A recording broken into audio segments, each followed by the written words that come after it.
Okay, so yeah, this is the evaluation of the game. I praise this game for a lot of things that it got right, and I also made sure I actually critiqued the game logically for all the things it got wrong, and didn't critique it logically for all the things that just pissed me off. So from both an audience point of view and from an individual point of view, it got many things right and many things wrong. But thankfully, most of it's right outweighs most of it's wrong um, by a lot. So originally I thought this game was going to be a 9.4 for me, but it actually turns out to be a 9.5. And then from, like, say, an overall evaluation of me not being myself, let's say I was someone else that didn't judge games too harshly and just enjoyed the experience, this game is above a 9.5. It's a 9.6. It's not really a 9.7 because once you go into 9.7 territory, you're actually not factoring all the BS that were in the game. Like, because 9.7 is just 3 points away from it being a 10, and this game has too many faults for it to be a 9.7 and above.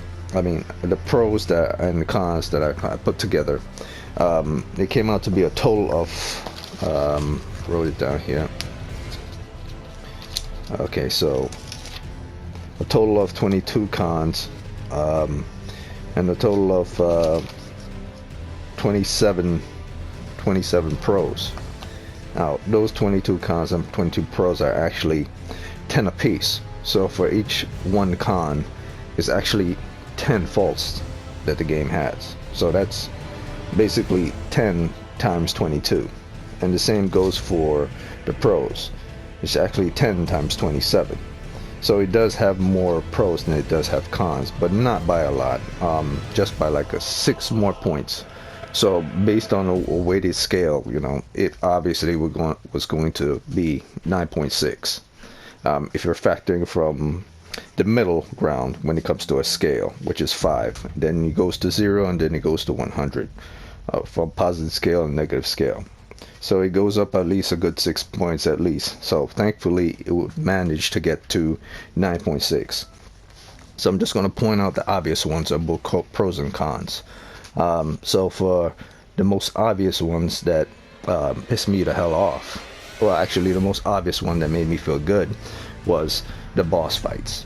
And the most obvious one that made me feel good was to be able to inventory management of certain elements towards my weapons. Not the inventory management itself, which was kind of shit, but how to put certain status on certain elements and scale them so I could use against certain enemies. And the third one that's a big one for me, another one with regards to the game, is how I get to use the weapons in the mission. So it's not just doing the math on how certain stats will build up and what effect I will get based on wearing certain armors to fight certain enemies, but when I'm using them in combat and the effects and their different animations towards the use of the weapon. So it's not just fighting the boss that was interesting, but it's also the type of weapons and the stats and all the other things that come with the weapon that was interesting. And then the usage of the weapons within the mission was interesting because they're also vastly different. And then also another thing with regards to the boss fight, it wasn't simply just a boss fight, because if it was just a boss fight it would just be 1 point, but it was like 10 points towards the boss fight. So that's one of the reasons why I say boss fight. It wasn't just the boss itself, because if it was just the fight itself, then you're not factoring the environment around the boss, you're not factoring how the boss is moving, you're not factoring what the boss is doing, you're not factoring how you're about to dodge the boss, you're not factoring how the mechanics of the boss work, so how you could get more crits off on the boss or hits on the boss. You're not factoring where you could hide, where you could dodge, what you could do to stop the boss from doing certain things. You're not factoring the boss cooldowns. And I could basically say talismans were one of the godsends towards the game that should get a full 1. But then you would be eliminating everything else. So I say talismans is high up in regards to what made the game fun. And you could say just the talisman itself. So I guess in some ways you could say that, but I believe some talismans are useless and some are too duplicated. That's why I had to take certain points off of talismans. But those were the main three, and I guess you could put talismans as a fourth. Those are the things that really hooked me towards the game and make me want to continue to play the game. The more talismans I have to use in order to factor in with my weapon element types and how I got to use certain weapons and the different type of weapons I use and the different methods I have to use to hide or execute certain things in order to hit bosses and the way the boss behaves. Those were the things that made me interested in the game. Those four things. Now on the con side, the main factor with the con side were just three things, but those three things are kind of more than the four things. Those add up to like 6 things within the game, and 2 points just for invasion themselves. How it's used in the game is a problem. How not a lot of people do PvP because certain people are shitty with regards to doing PvP is a problem. How the PvP system works with regards to multiplayer cooperativity and matchmaking is a problem. How certain people have OP weapons, so on and so forth. How people would just invade you out of nowhere because you haven't found dual furl finger because there's nothing in the game displaying it. That's also a problem. How invasions become an issue when you're trying to fight boss battles because some douchebag put his sign up by a door is a problem. But I stayed in there, stuck in there because, you know, they need to do something about invasion. Making invasions part of the mission that you have to do from that guy that tells you to go and invade people's world. That also pissed me off. That's why invasions gets 2. Another one that gets another 2 are the bullshit. The credible bullshit that you will find in this game, such as why torture your players by making them feel that this is a level of difficulty in the game when it's not really difficulty.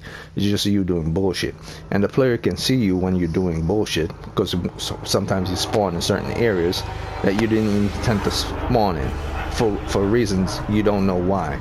Sometimes you're at a ladder and the ladder is so close to the edge you feel like you're about to fall off, but there's no reason for that ladder to be so close to the edge because none of the NPCs, the soldiers, would ever be that close to a ladder because they will fall off. So the game is basically telling you the NPC's soldiers have no problem being that closer to the edge because if they fall off it won't matter because it has nothing to do with them falling off.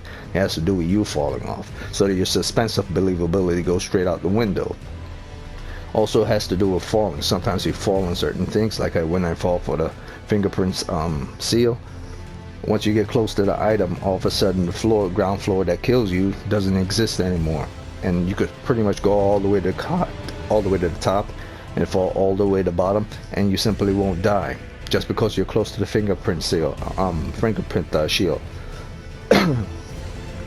And that's another thing that took me out of the game. So you're telling me all this hard work just to get the fingerprint seal on this ridiculous thing with this woe is me music playing. None of that stuff made any sense, and the whole point of that was simply to make you feel like you're you know what you're doing is so desperately hard. But then once you realize the floor collapse, congratulations, you got close to the item. We won't make you fall through the floor anymore, and to your death we'll just make you fall through the floor, and then you still have to redo it until you get the shield. Like, so what's the point of dying if I still gotta fall and redo it over again if I haven't gotten the shield? So there are certain things in this game that are completely bullshit. It makes no sense. Your right hands and your left hands, your armor, your talismans, and your consumables. That does not apply for your inventory, unfortunately. Your organization of your inventory only goes in organization based on your R1 and your L1. Basically telling you tools. These are all your tools, and they're all jumbled together. They're not separated based on the logic of what they are. They're all slammed together. And these are all your ashes of war. They're not categorized based on which one is the most powerful and which one is the weakest. They're all slammed together. Same as this. They're all slammed together. Same as this. They're all slammed together. Same as this. All slammed together. And so on and so forth. And that goes especially for the weapons. You know the daggers are at top. And that's all you're going to know, and you know that the fists are at the bottom. Anything in between is a damn problem, because then right after daggers are swords, and right after swords are, I guess, giant swords, No, see, I don't even know that. There are straight swords, and right after straight swords are great swords, and after great swords are colossal swords, and after colossal swords are thrusting swords. And see, there's no categorizing any of these things. Like a name, if you're just given a name on the far left side to say these are straight swords, these are large swords, or even split up the text window or the cells. Like these boxes here are all individual cells, and these individual cells are within tables, and these tables can be either single row tables or they can be single column tables. So these are all single row tables, but what they could have done, they could have split up each dagger and swords and hammer and so on into their individual tables, and space those tables based on the grooves within the tables, the borders, the boundaries of the tables, which is the border spacing. I guess in computer logic, it's border spacing or margin spacing, same as any program. But they didn't do that. They decided to clunk it all together. So the organization and the logic of the world, when it comes to organizing things and finding things and things of part of the story, are all messed up. Like, you would never know that actually Blythe has a quest separate from Ronnie. You will always believe that Blythe quest is attached to Ronnie, because there's no indication to show that Blythe has his own individual separate quest. You would never know that. You will always think that Blythe's quest is attached to Ronnie. You would never know that he has his own specific quest. Just like a lot of people, a lot of characters, NPC, have their own specific quest, but you would never know this unless you actually talk to Blythe only and never talk to Ronnie. And you meet him randomly in the world, but you don't know where the hell in the world he will be. So when people say that certain NPCs, you can find certain NPCs after you talk to them the first time, there's no such thing. I went through this before, and sometimes they pop up in random places, but that was part of that.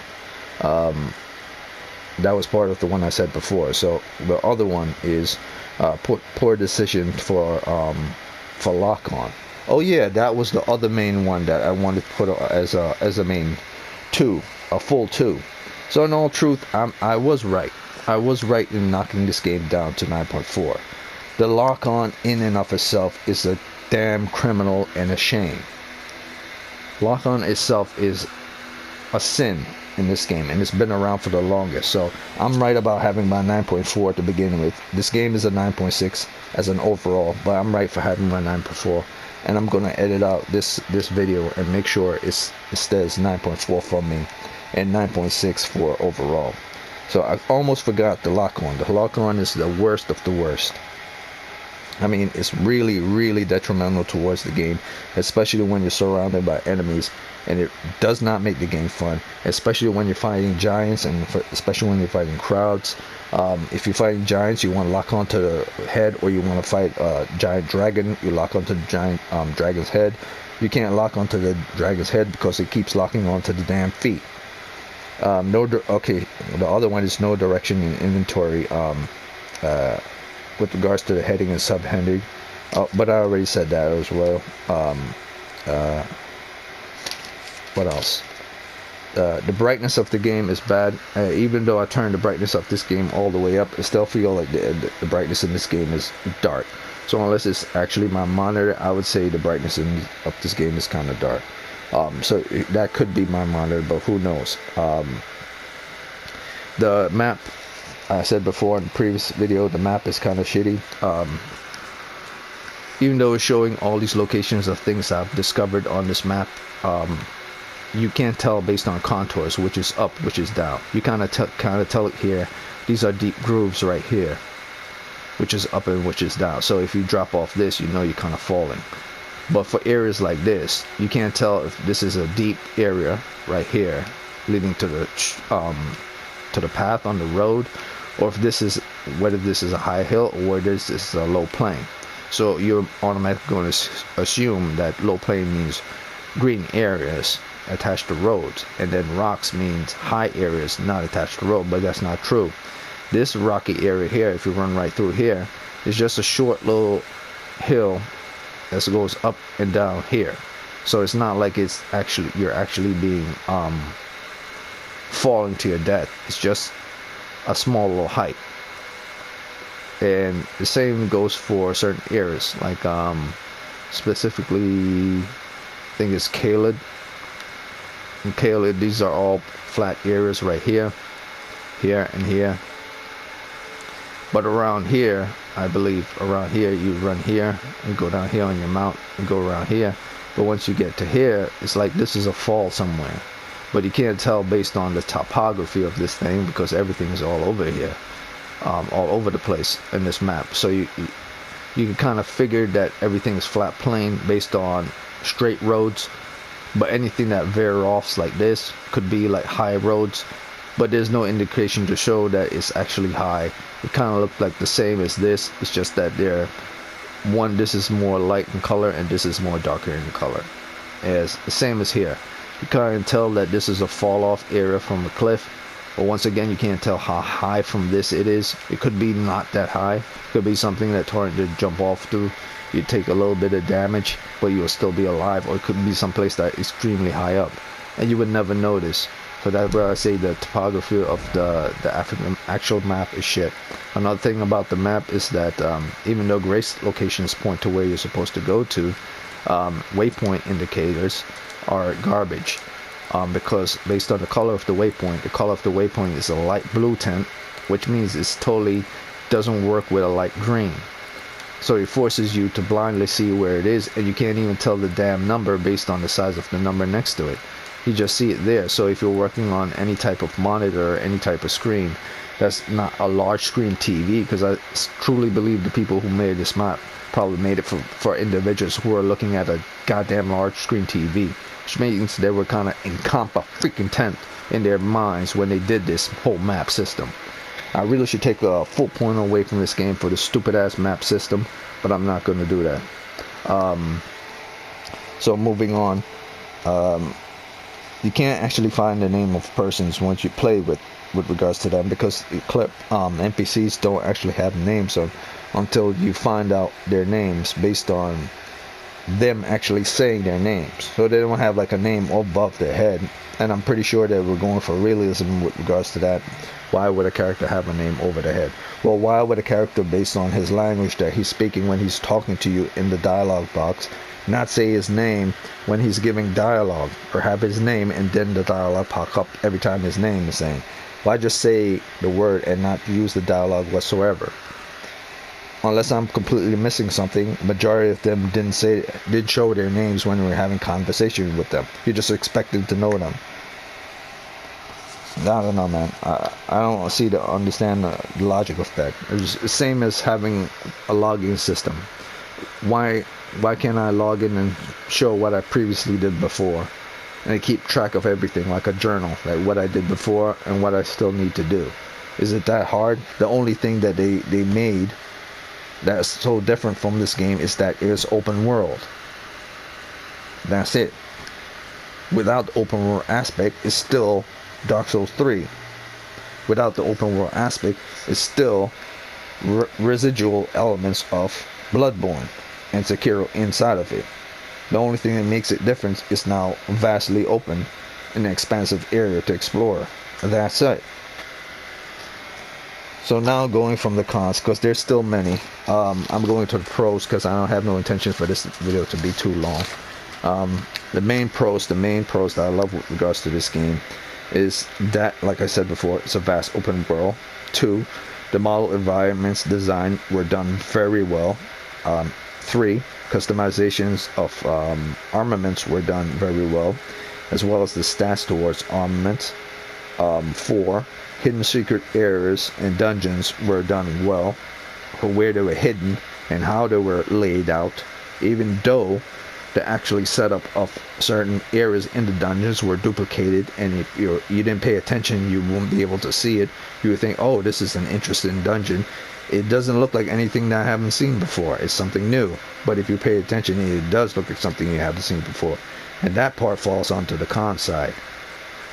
And reused enemies, such as the Godskin twins, such as Margit, such as Mog, reusing them over and over and over again, because they're trying to make the game seem like it's longer than it is, but it's not.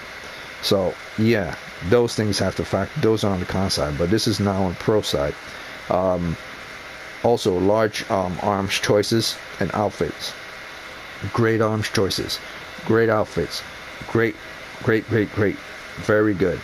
Not only the use of the armaments and outfits, but the sound effects in this game are done good. Sound effects towards, whether it's environment sound effects or sound effects towards weapons and use of weapons when you activate them, great. Boss fights, like I said before, was also great. Those are full ones as well. And background art, the 3D model background art, as well as the map painting, great. That's a full one as well. Accessibility towards certain things in the game, already spoke on that, what those accessibilities are. Torrent, you jumping, you be able to fast travel, so on and so forth. You be able to open things much faster, go through portals much easier, and also be able to access certain items much simpler than you would, like say Dark Souls 1 or Dark Souls 2. As well as another one will be New Game Plus, having your everything from you completed from this game now in this personal game itself. So you never have to worry about going through everything within your inventory anymore, because you have all the items you collected from the previous game before. So you don't have to worry about stressing about this. You have all Ashes Ward and you have everything. So now you can start your adventure all over again and never have to worry about searching for these things. You just have to worry about searching for the remaining things. Or if you want, you could have duplicates of everything and try different builds towards that. So I like the fact that that's there. And the last one, I would say under the ones category, will be, because there are 11 ones. There's 1, 2, 3, 4, 5, 6, 7, 8, 9, 10, 11. 11 ones. And the last one I would say would be appearance customization. Under appearance, you could change your character physical hair, you could change your character's features, you could change your character's appearance, you could change your character's looks. I can't see it right now under this. I'll have to get to Renala, have to change my appearance, or get to a round table and look at my appearance. But underneath this armor I'm wearing, I get to change up how my face looks and how everything on my face looks and how long my hair is, and whether I have body hair or not, whether I'm fat, whether I'm skinny, whether I'm bald, whether I'm sad, whether I have tattoos, all this stuff, and so on and so forth. So that's another full one to me. And I already spoke about arms and armaments and how those look. So yeah, they have a lot of good looking armor and they have a lot of good looking weapons as well. So those were the main pros and main cons with regards to the game. And there are a lot of sub ones. Like I said, in